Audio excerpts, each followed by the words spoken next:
Hey everyone, welcome back to my channel. This is Heidi from My Reading Life, and I'm here today to film my TBR check-in and book haul for the month of August.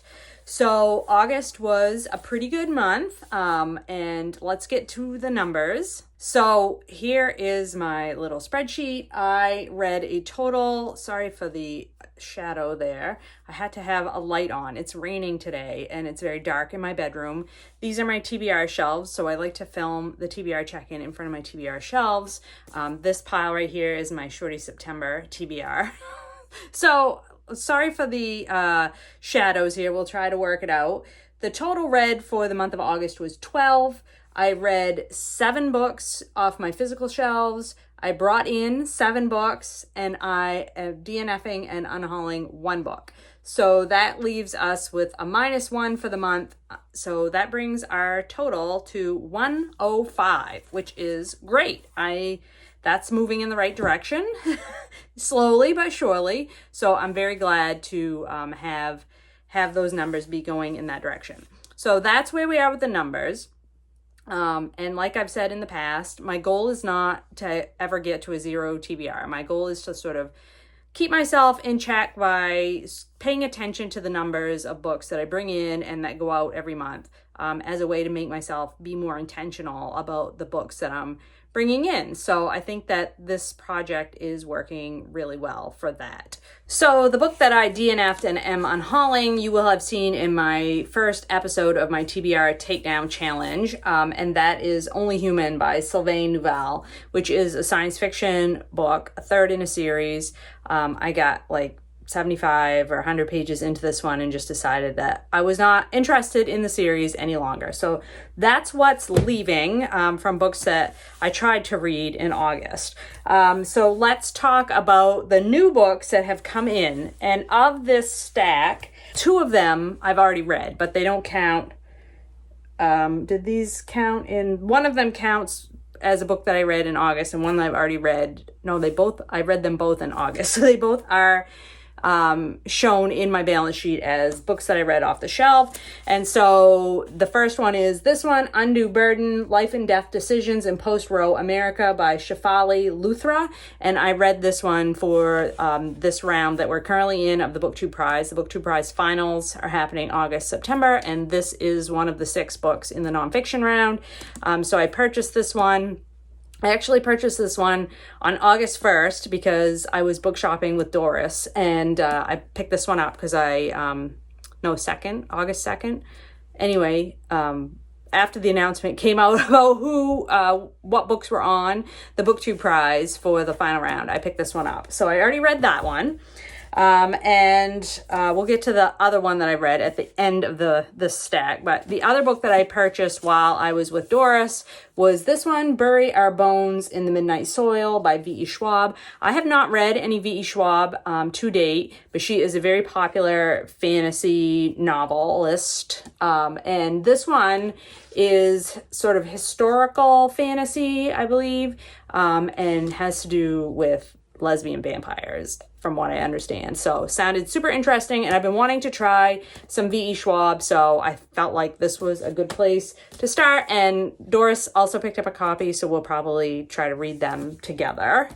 And then I had given last month, if you remember, one book that came off my physical TBR was Benjamin Franklin's biography by Walter Isaacson, because I gifted that to Doris so that she could read it. And so I picked myself up a new copy. This is another used edition of Benjamin Franklin, An American Life by Walter Isaacson. So this chunky biography, I got the hardcover used at my favorite used bookstore. So have this one back on the shelf. So it went off for a month and came right back on.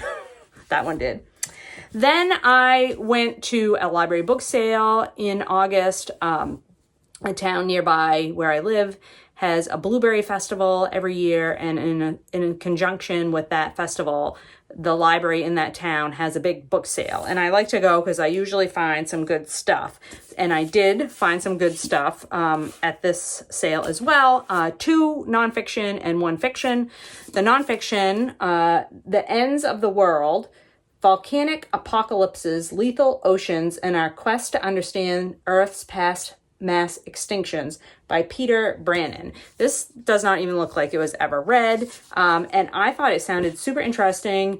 This is another sort of walk through mass extinctions that the Earth has experienced in the past, and it kind of coincides with a book that's here on the shelf, The Sixth Extinction, and I am interested in that sort of natural history and sort of things like natural disasters and things like that, which makes me sound like morbid, I know, but I am interested in those topics. So when I found this one at the library book sale, I could not resist.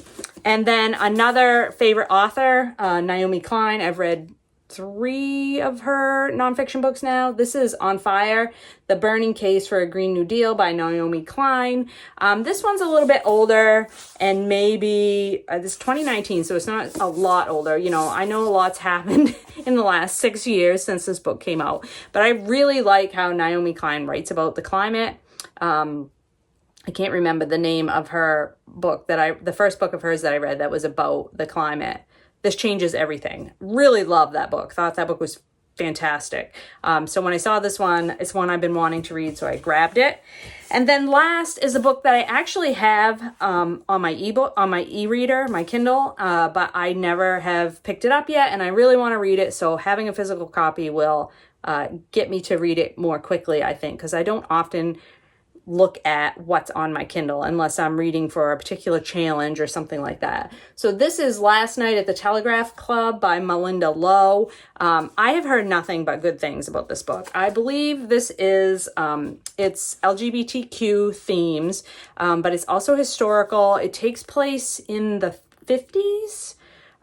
During the Red Scare, during the 1950s in America. And I've heard nothing but good things, and I really do want to get to it, and I'm hoping that by picking this copy up in the physical form, it will encourage me to get to it a lot sooner than if it was just languishing on my Kindle.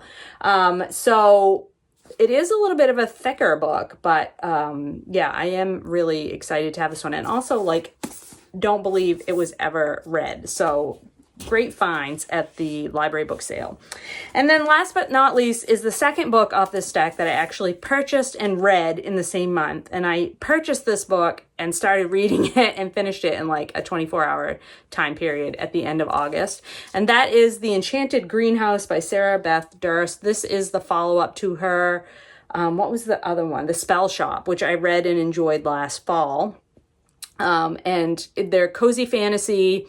And in this one, the character that was first introduced in the Spell Shop, the woman who created Kaz, the talking spider plant from the original book, The Spell Shop, is the main character of this one. In the last book, we don't actually get to meet her because she had been turned into a statue for using magic, unauthorized magic. And so this book starts out with her trial for creating this talking spider plant and what happens to her, and as she gets turned into a statue, and then what happens to her afterwards.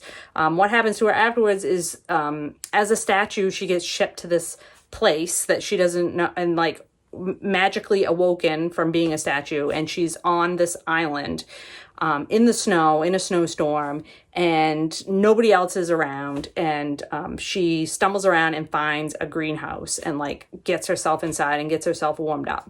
And the rest of the story is about who else is in this greenhouse and what's going on. It's a magical greenhouse.